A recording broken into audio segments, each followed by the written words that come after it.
Cora.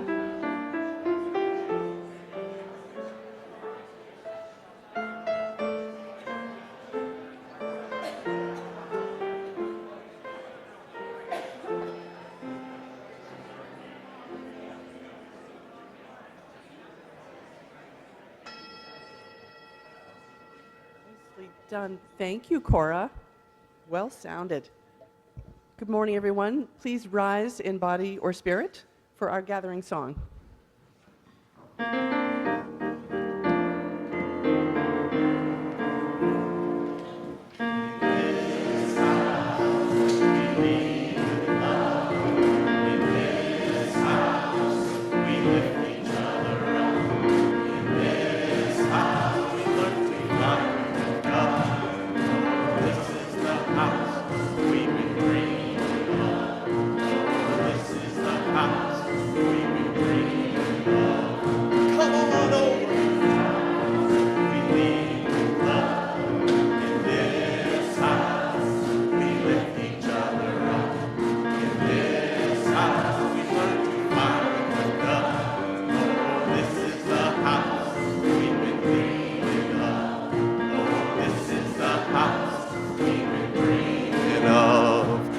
Come on over. Come on over. Let's be friends. Let's be friends. Come on over. Come on over. Welcome in. Welcome in. Come on over. Come on over. Let's be friends.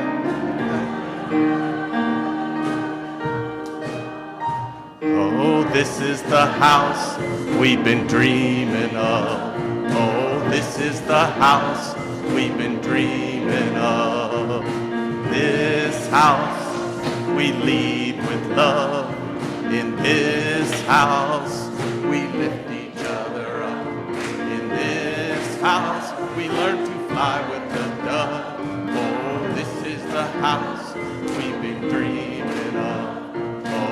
this is the house we've been dreaming of.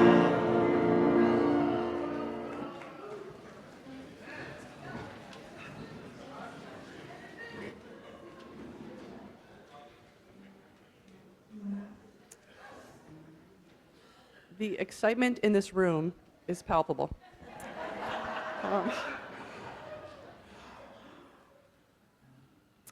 But first I have to say that, as we always do, we have to do our land acknowledgement, because the land that we are gathered on was seized from the Western Abenaki people by European colonizers.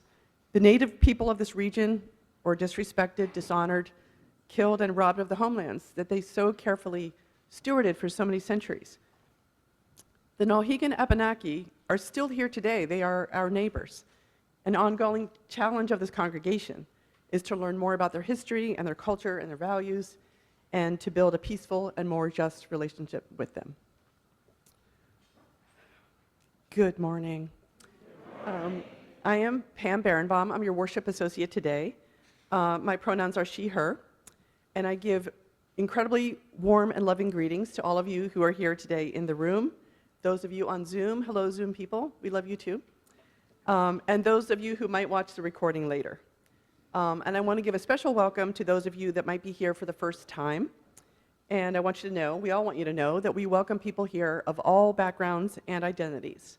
And if you are new, we would be thrilled if you filled out one of these blue sheets of paper so that we can keep in touch with you. And other cards that you might see floating around are pink cards if you have a particular concern or a request for help, and these will not be shared publicly. And then the yellow cards are our milestones and passages, and you can fill one of these out if you would like these to be read later on in the service. If you need hearing assistance, you can see our incredible tech team in the back over there, and they will give you little gizmos to wear to amplify the sound. And everything, the songs that are marked with an asterisk on their order of service, you can stand if you want to, but you can certainly remain seated as well.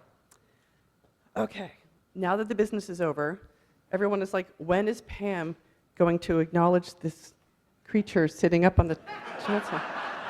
This is very exciting. I'm thrilled to welcome today's worship leader, the Reverend Michael DeSantis, who is, woo! Yes. So Reverend Michael was selected by the search committee to be the candidate for our settled ministry. And if you've seen the search committee recently, I'm about to say this in the most loving way, they've been like a litter of like golden retriever puppies, like all excited, like with like their tails wagging and climbing all over each other. They're very excited, and so are we. It's funny though, because like this phrase, our settled minister, sort of implies that we've been unsettled, or that our two interim co-ministers, the Reverend Patricia Hart and the Reverend Christina Solari, were somehow unsettled. And in fact, the opposite is true. Tricia and Christina have been wonderful guides, and they've also helped us to get to this point, so that our search committee could represent the congregation and that we know what we're looking for. And we will have, there will be an opportunity next month to celebrate our two interim co-ministers before they depart. And I also want to point out that the theme, so there's always like a theme every month in Unitarian Universalism, and the current theme is embracing possibility, which is kind of exciting since we're here test driving the Reverend Michael. So, and we always like to there's so many teams of volunteers that help keep CVU US running, and we've decided to thank a different team each week. And this week we are thanking the music team led by the incredible Jen Cohen. And music, yes, total, complete goddess who walks among us. And directs the choir, and music is such a joyful and important part of our services. And I saw in the order of service that the choir is going to do something called the Frim Fram Sauce today. And I don't know what that music is like, but just based on the title, I already love this song. So we'll see what that's all about. So right now I'd like to invite Noah, the man Noah, to come up and light the chalice.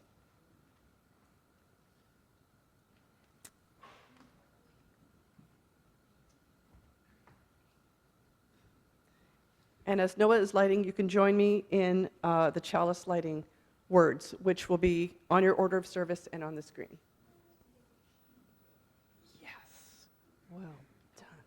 Thank you, Noah. We light this flame for the art of sacred unknowing, humbled by all that we cannot fathom in this time. We come into the presence of what we do know, perhaps the only thing we can ever know, that love is now and forever the only answer to everything and everyone in every moment.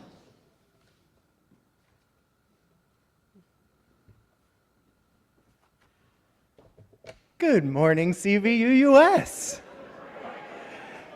I have been looking forward to meeting you all for so long, and it is somehow even more exciting to be in this room today. As Pam said, I am the Reverend Michael DeSantis. I'm still getting used to that first part, but the rest of it I'm mostly pretty solid on. And I just want to name, because I think that part of ministry is often naming the things that need to be named, that this is a really exciting day. And I also imagine it's maybe other things, right? You've got this shiny, new, fresh off the lot, new reverend smell minister in the pulpit. And next week, you're going to have to decide if you think that we're a good ministry partnership, that you think we would be a good partnership for quite some time in that settled way, which means more duration than it means actually groundedness, as Pam reminded us of. So I know there's a lot in the room today. And I just want to give you permission. I want to invite you, in spite of that, to also just really sink into this time.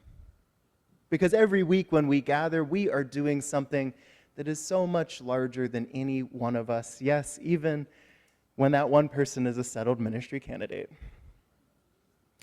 When we gather for worship, it is about all of us and the we that we make together. It is about what we consider true and good and holy. And it is about our shared work as a faith community.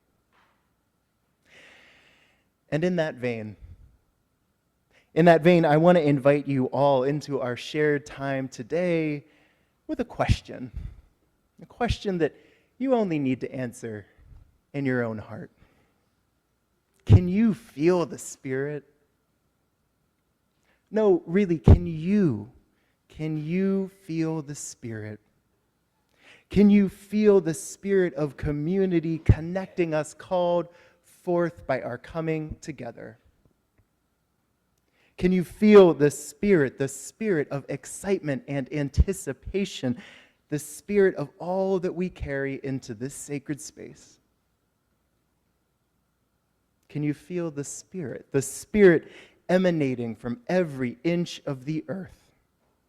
Can you feel it as it flows through Otter Creek, tumbles over the falls in town, and carries on along until it reaches Lake Champlain? Can you feel it in the April air as it whistles in the wind and rushes through the branches of the red maples? Can you feel the Spirit? Can you feel it coursing through your veins, racing through your thoughts, singing in your heart? Can you feel the Spirit? Dear ones, life is the Spirit. Love is the Spirit. We are that Spirit. Come now. Come now. Let us gather the Spirit. Come now. And let us worship together.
have to say, great, okay, I think you all can hear this. I have to say that the screen being over there is really testing my knowledge of the UU hymnal. To varying results, I'll say. So, I've got the pleasure of leading our Time for All Ages today. And it is so good to be with you all, and this really is a time for all ages, although I want to give a special invitation to our kids and our young folks that if I've got questions, I would love to hear your all responses, but I also don't need them. I did not like answering questions when I was probably the ages of many of you who are in our RE programming here. So I have a story today. I have a story to share with you all about an activist. Do any of you all know what an activist is? Yes. Can anyone tell me? Yeah. One example is people that care about a cause or a justice. It's often having to do with sticking up for justice, truth, kindness, love, fairness, equity, and understanding of morality around the globe. Awesome. Thank you so much for that. And I'll say, just for those of us who are joining online and maybe didn't hear that, that the answer was around, it is somebody who stands up for a cause and works for something and works for truth and justice and equity and freedom across the globe. So I've got a story today about a famous activist, one that most of you I suspect will have heard of, but I think it's a good story nonetheless. And this is the Reverend Dr. Martin Luther King Jr. So this story, it goes back to 1963. Kiddos, were any of you around in 1963? Yeah, look at all these kiddos who were around in 1963. I won't ask any more than that, I promise. So this is in 1963. It was the height of the civil rights movement. Does anyone know what the civil rights movement was? Maybe what they were working for, where it took place, anything about it? And I'm going to ask for folks who I haven't heard from so much. Yeah. Yeah, we're just going to give you the microphone so the folks online can hear. It was a time, I just arrived back in the United States, and the first day of school in Virginia, outside of Washington, D.C., I walked into the cafeteria where it was a line down the middle, black on one side, white on the other. And that was the time that Martin Luther King was trying to bring us all together so that we didn't have that line anymore. Awesome. That is such a good answer. Thank you for that. So, yeah, the civil rights movement. It was fighting against Jim Crow segregation and other forms of discrimination in the United States. Much of this was obviously against black and brown folks in the South of the United States, but this discrimination was really across the country and even in places in the progressive North like Vermont, right? And in Pennsylvania where I grew up. I spent a whole summer one time researching civil rights activists in Pittsburgh, Pennsylvania, my hometown. We do not have time for that right now. So in 1963, some organizers, including MLK, they organized this March on Washington, pushing for freedom and equality for black folks, and also for opportunities for things like jobs. It was actually called the March for Freedom, for Equality and Jobs or something like that. I'm forgetting the exact wording. And a ton of people showed up. A ton of people. You can see from our photo here, 250,000 people showed up. And at one point, many of them had come to listen to the Reverend Dr. King speak and give a speech, and he was a very well-known speech giver. He was very good at it. But I have to tell you, as somebody who for a living gets up each week and speaks to rooms full of people, the thought of speaking to 250,000 people is still pretty scary. But he gets up there and he gives a speech that has lived on in the memory of the United States since then. Anyone know the title of that speech? Yeah, we got a lot of people. I have a dream. It was the I Have a Dream speech. He gets up there and the Reverend Dr. King, he starts off, he goes through a number of different things, and then he gets to this point, and he says, I still have a dream. I still have a dream that is rooted in the American dream. And he goes on to explain a dream that is very similar to our eighth principle, to the beloved community covenant that you all have adopted here, a multi-racial society with racial justice. a society where there is equal opportunity and freedom for black folks and for white folks, where people live in harmony, which means that they get along at least somewhat, right? That there is not this huge level of fighting. And this speech, I think one of the reasons it has lived on is because of that dream, because he imagined a better world. And we're going to talk about that with the adults today. What does it mean to imagine a better world than the one that we have? And it means asking ourselves the question, what is my dream? What is our dream? A dream where all of us as Unitarian Universalists, where all of our values and all of us as UUs and all the other people, where we actually live out our values that put love at the center. So as you go forth today, as we sing out our kiddos, as we sing out our youth, I invite you all to reflect on that question. What is your dream? What is your dream? What is the better world that you want to see? Let's sing our youth out to their classes now.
So as always, there are so many pathways to connection, ways to get involved at CVU US. Honestly, if a lot of them are on the back of your order of service.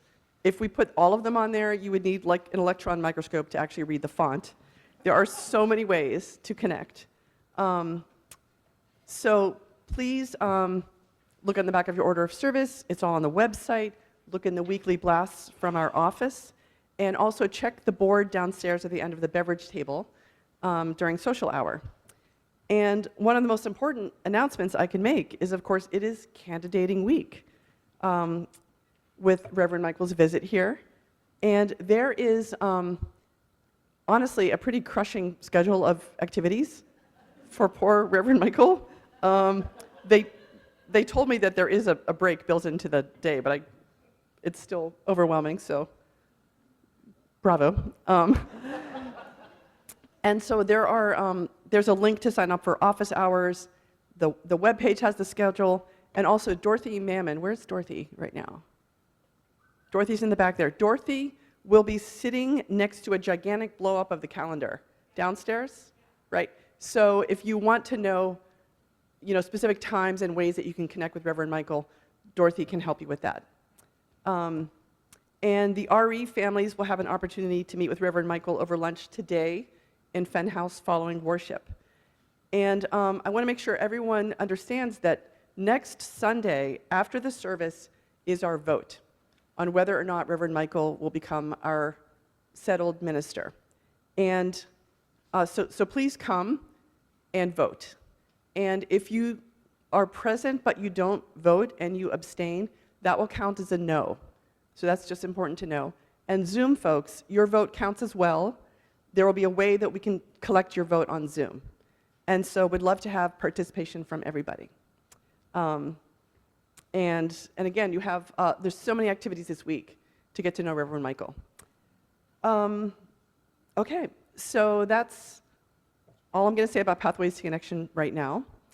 And it's just about time to collect our Share the Plate offering. And this week we are sharing with Migrant Justice.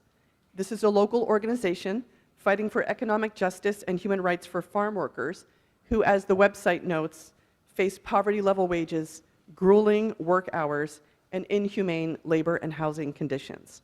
And now, of course, the threat of being harmed or uprooted by ICE raids. We appreciate that Migrant Justice is training us in rapid response to ICE detentions and advocating for improved working conditions through the Milk with Dignity campaign. So please give as generously as you are able when the offering basket comes around. Thank you so much.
Each week, as Unitarian Universalist communities do across the country and the world, we lift up here at Cvuus the milestones and passages, the joys and the concerns, the frim sauce and the shifafafa on the side of our community.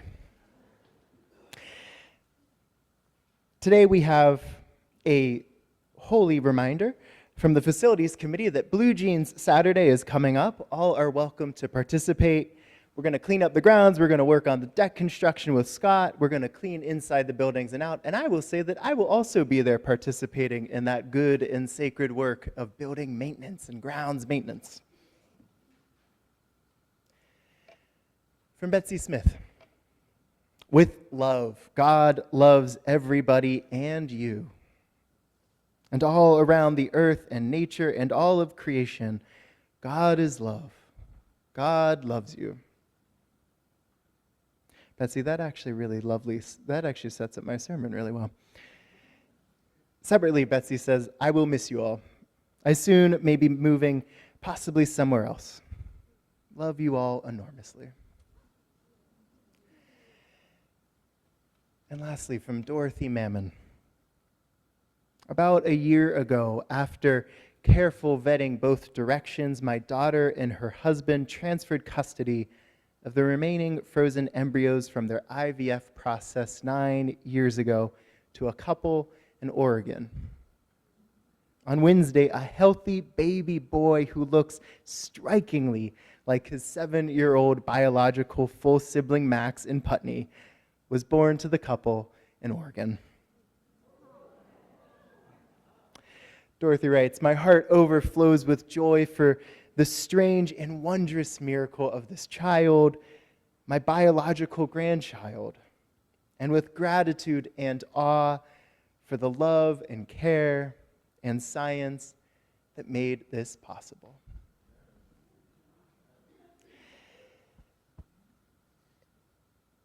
And this week we know, as there are every week, that there are milestones and passages and things that we are holding on our hearts that we have not brought into this room. So I invite you now to take a moment with me to hold and send our loving care to all of those milestones and passages that we have not named today.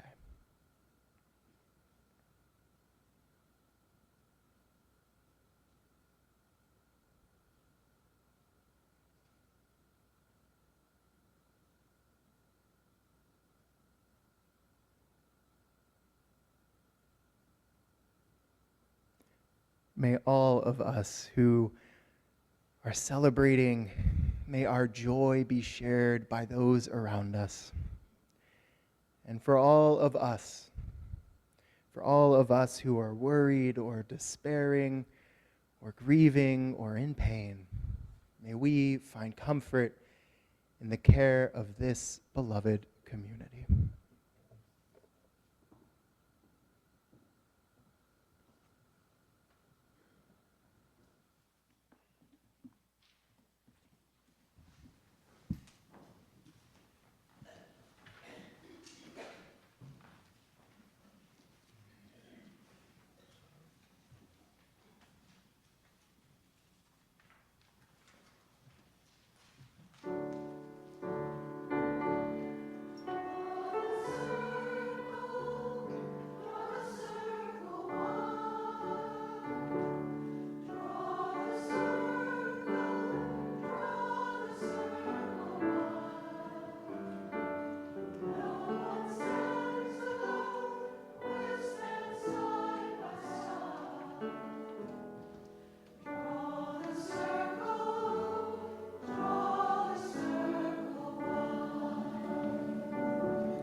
I have to tell you all that this is all still a little surreal to me. And by this, I don't actually mean being your candidate for settled ministry. Oddly, that makes perfect sense to me. I mean just being in a pulpit, having a reverend in front of my name, and getting to wear this little clergy leash around my neck.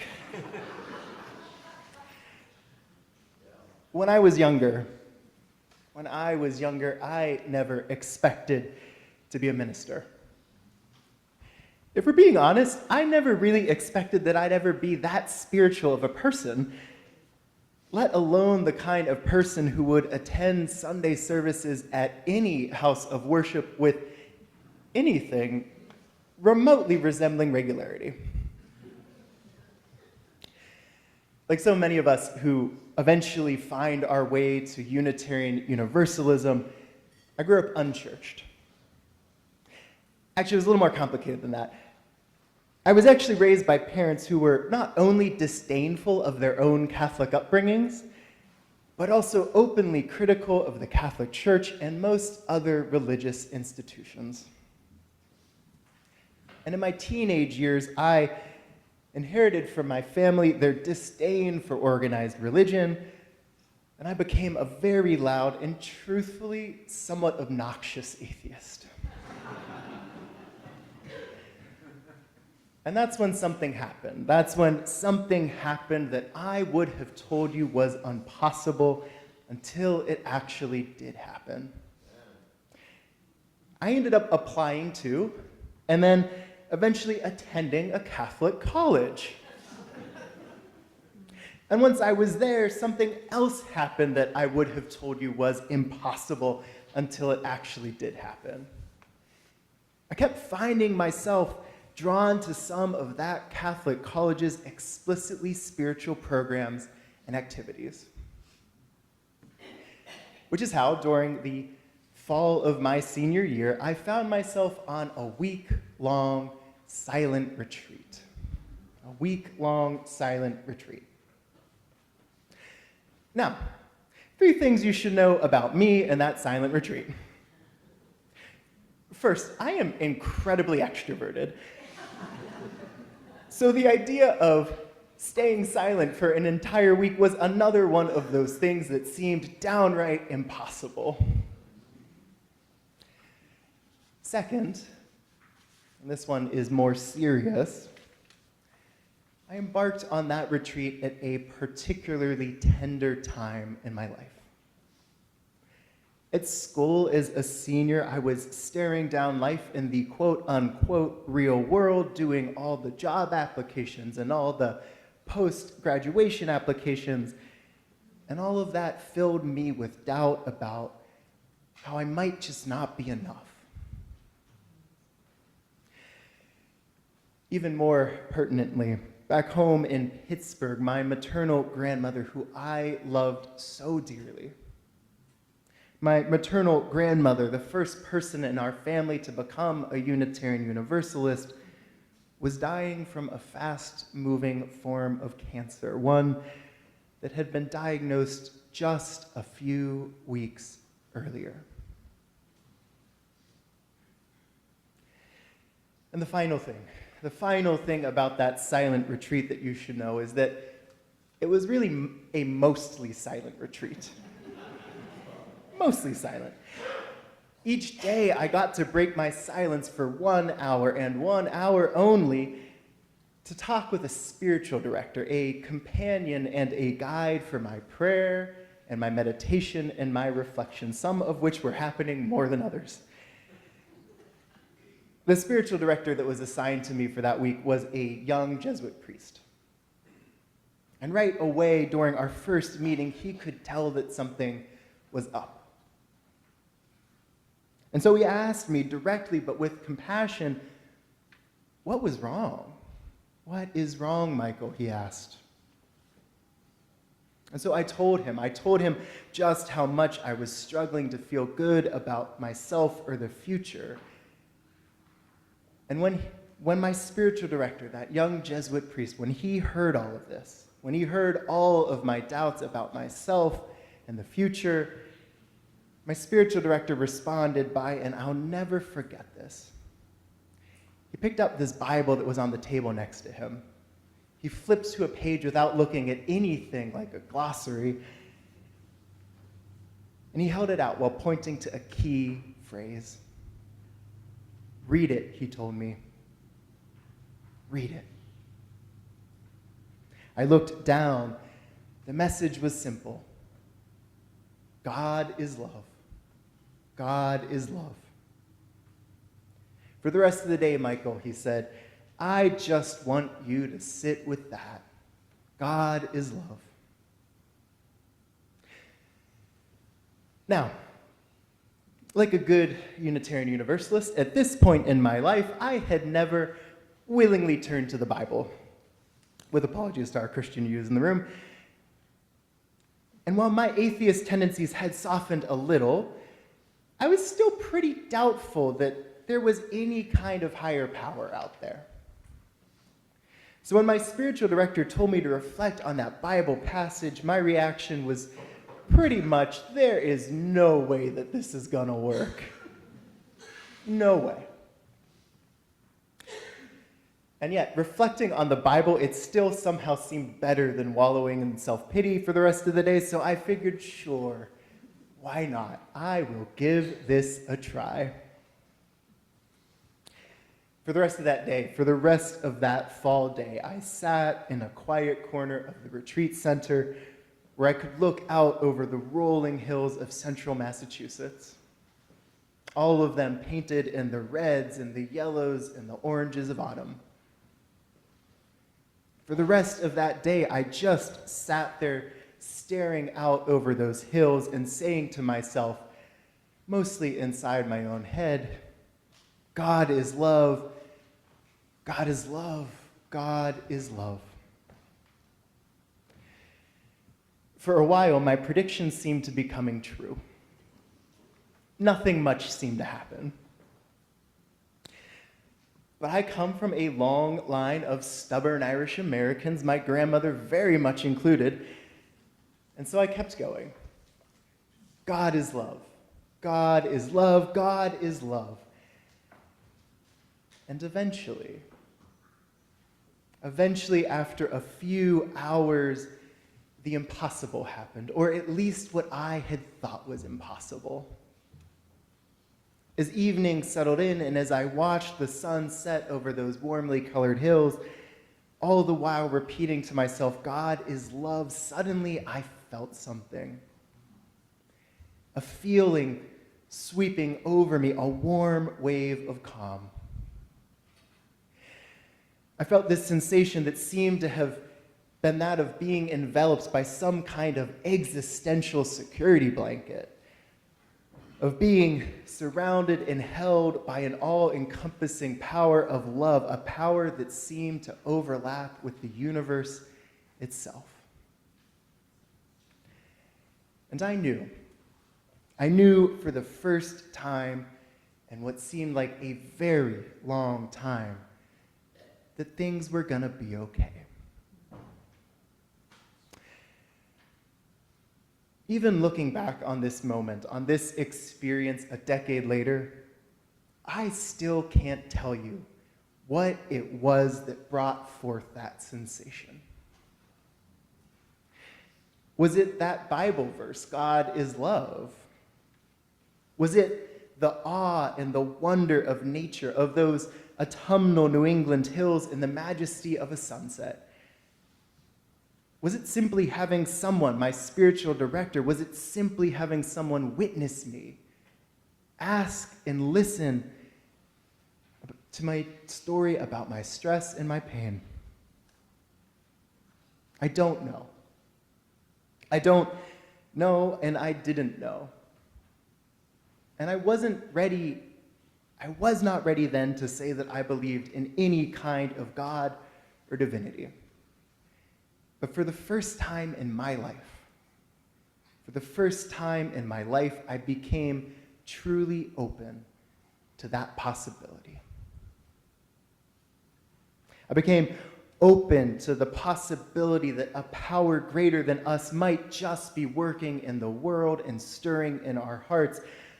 I became open to the possibility that amidst all that is broken, love just might be the ultimate power. A power that is holding each of us and calling to all of us, calling to us and hoping that we will answer. A few years later, when I began attending a Unitarian Universalist congregation for the first time in Portland, Oregon, I would learn that these kind of experiences, they actually have a long history in our UU tradition. In particular, the experience that I had on that retreat, that experience, it closely resembled a kind of experience that was vitally important to our spiritual ancestors on one half of our spiritual family tree, on the Universalist side. As I am sure many of you know, especially those of you who've been around here for a while, our early Universalist ancestors, they were Christians, they were liberal Christians. They were a grassroots movement which popped up all over the American colonies and later the early United States. Now, as good Christians, the Universalists, they also read the Bible, and they took seriously its teaching in that passage that my Jesuit spiritual director would point to 200 years later. God is love. God is love. God is love, and all human beings, they believed, each and every one of us, all human beings are beloved children of God. In this way, the Universalists, they actually radically pushed back against what was then the prevailing theology in America, a theology that taught that we humans were just depraved creatures, that we were wayward and sinful, and that we just weren't good enough, and thus, for the most part, that we were doomed to spend eternity in hell. Cheery stuff. To the Universalists, this kind of dreary theology, it just didn't make any sense. Because if God was love, and that God was a loving parent to all people, to all of creation, how could that loving God doom any of their beloved children to eternal suffering? It was as if the Universalists said, actually, you know what? You know what? God's love is so strong, so all-encompassing, so core to how God sees us and relates to us, that God must want all of us to be saved, and therefore we are all going to get to heaven. It was as if to say, to paraphrase that song that we just heard, God had drawn the circle wide as it could possibly be drawn. But that's not all. That is not all, because for the early Universalists, it just wasn't enough to say that they believed in God's all-encompassing love. For the early Universalists, it was essential to actually come to trust in that love, to trust it in every fiber of their being, in their hearts, and in their minds, and in their very souls. For the early Universalists, it was essential to arrive at a point where everything that they did, every decision that they made, all of it came from that place of love. To the Universalists, this is what it meant to have a conversion, to have a whole and total change of heart. For the Universalists, this essential experience of conversion, it meant having a change of heart from living and acting out of a belief in the near certainty of hell to living and acting out of a belief in the ultimate possibility of love.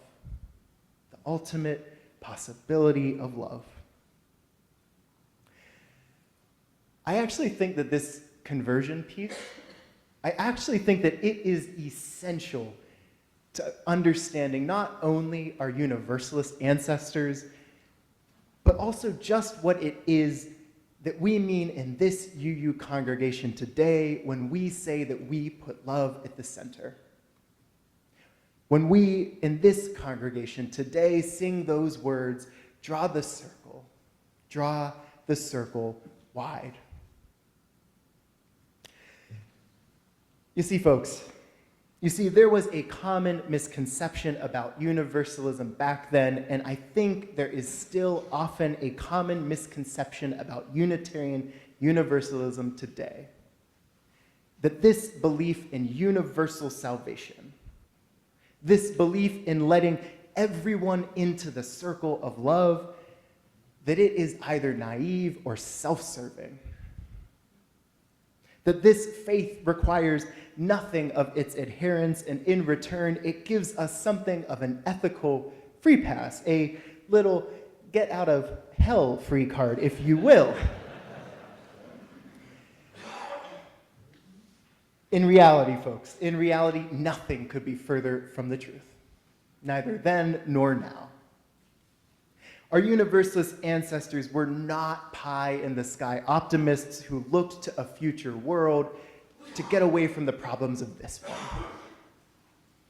Actually, a big part of how the Universalists made their case for universal salvation was by pointing out its benefits in the here and now. The Universalists, they pointed out that the gloomy theology of its day, that gloomy theology, it actually led most people to become a whole lot less virtuous and altruistic.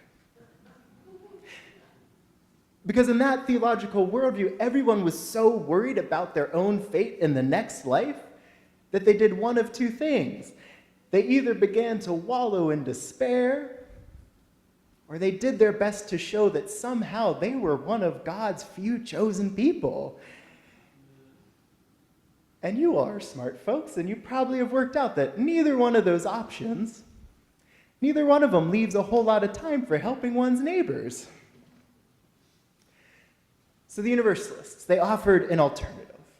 Our Universalist ancestors, they offered an alternative. What if, they seem to say?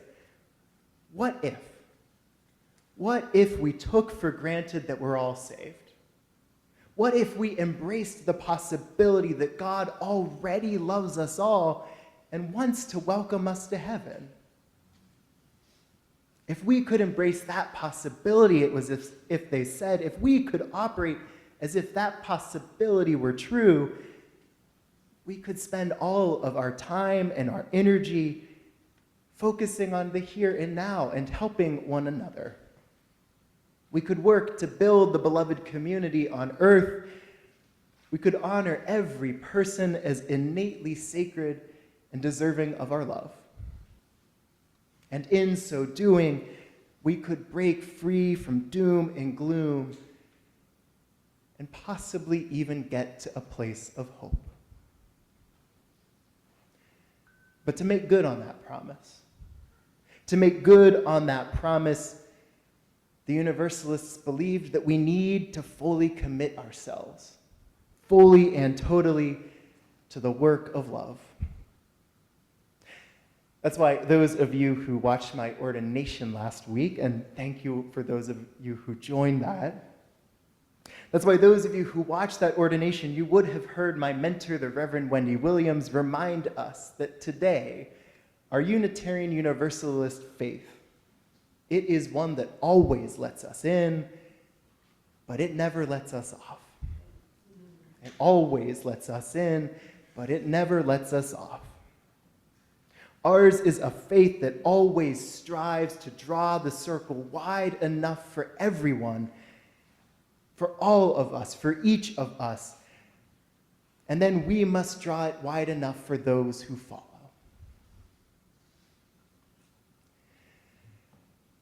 As Pam reminded us, our spiritual theme this month here at Cvuus is embracing possibility. And I want to be clear to those of you who have borne with me through all of the God language. I want to be clear that I don't share this story of mine or the story of our Universalist ancestors because I have some secret agenda to make you all believe in God. I share these stories because I think our Universalist heritage has something to teach us about embracing possibility, about embracing life-giving possibilities in times when those possibilities feel so far out of reach. Like our early Universalist ancestors, folks, we live in a time of fear. A time of fear about what's happening to us in our country now and what will happen to each of us in the future. This is not an accident. Our nation's federal administration, our nation's would-be authoritarian leaders, they want us to believe that the implementation of their life-taking and life-limiting agenda is all but assured, that we are all soon destined to inhabit the hell of their own creation, right here. And like the early Universalists, like our Universalist ancestors, I think we are called to resist by imagining other possibilities. We, too, are called to imagine and to begin living into a world that may very well feel all but impossible to us right now. A world in which love really is at the center. We, too, are called to seek ways to draw the circle wide, even and especially when the world around us wants to draw that circle smaller and smaller and smaller. I won't assure you all that success is assured. I won't assure you that I know that the power of love will ultimately prevail. I won't even tell you that I'm sure there is some power of love that exists beyond ourselves. I don't know that. I don't know any of those things any more than any of you do. What I do know, however, is that we will not create an alternative to that authoritarian future if we start out by already assuming that the more loving alternative is impossible, that it is just never going to happen. What I do know is that the call of our Unitarian Universalist faith is love. The call of our UU faith is love. And its cry is that we must begin to bring about the impossible, here and now. The call of our faith is love, and its cry is the impossible, now. May we be courageous enough and loving enough to answer that call together. Amen.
I just want to note that since I know it's not necessarily the norm for ministers here, during the postlude, I'm going to recess out so that I can greet you all because I really want to say hi to all of you, and I suspect that if I stay here, I'm going to get trapped.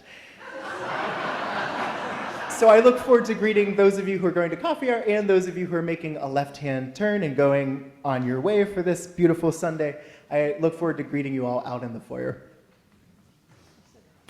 We are answering the call of love. We are answering the call of love. Dear ones, may we treat those words not as a pat on the back or an affirmation of how special we are. May we treat those words as an invitation and a reminder about who we want to be as a community. May we listen for the call of love in our hearts, and may we be ready to answer it, even when what it calls us to is surprising, even when what it calls us to feels almost impossible. And in that spirit, folks, would you join me in saying our words for extinguishing our chalice? We extinguish this flame, remembering always to keep love at the center.